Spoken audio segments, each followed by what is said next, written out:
Concrete batch plant sparks concern. Lone Star College schedules construction for fall. And Chapter 313 is looking for an extension. Thank you for tuning in to Construction Business TV. My name is Joshua Vita. I am the local Houston journalist, and this is your weekly update.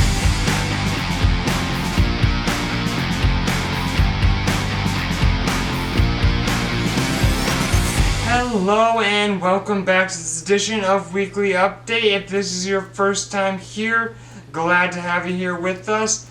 I'd like to start off by mentioning if you are in residential real estate, commercial real estate, or a trade of any kind involving construction, go to the description right down there below and schedule a free interview to be featured on Construction Business TV.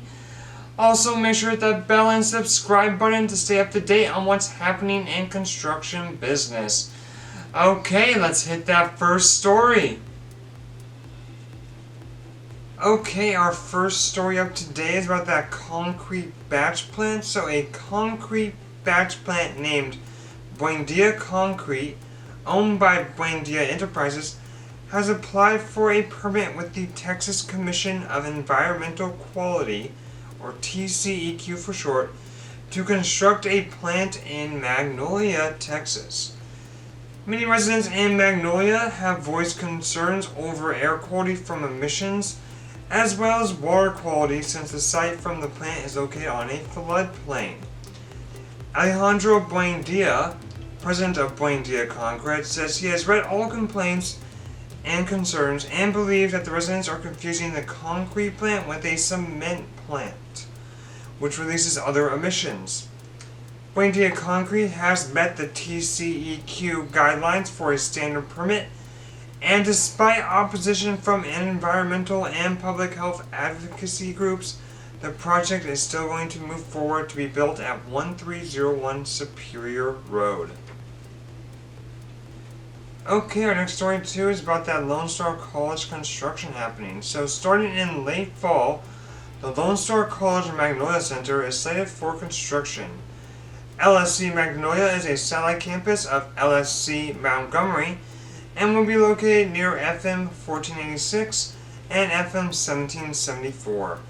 The project is receiving funding from a 2014 LSCS bond referendum. The project has a budget of $25.6 million and will cover a total of 50,000 square feet, including parking. The project is hoped to be completed in 2023 for the fall semester. Okay, our last story up today is about Chapter 313 looking for that extension. So if you've been following me for some time, I mentioned Chapter 313 in past stories. It's also known as Texas Tax Code 313. And basically what it allows is it allows school districts to reach agreements with companies behind certain industrial projects, limiting the value of those projects on which the school district can levy property taxes. So Chapter 313 is expected to expire at the end of 2022 unless the Texas legislature renews it.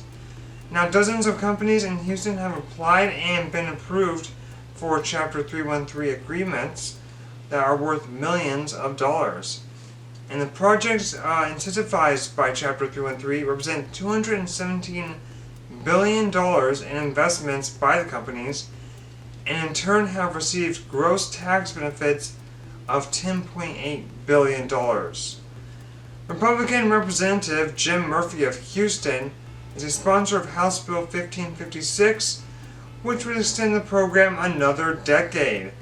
Glenn Hammer, CEO of Texas Association of Business, has said Chapter 313 has played a crucial role in the state's robust economic development of the past few years. Thank you again for watching this edition of Weekly Update. If you liked the video, make sure to give it a big thumbs up. Hope you all have a wonderful weekend, and I will see you next week.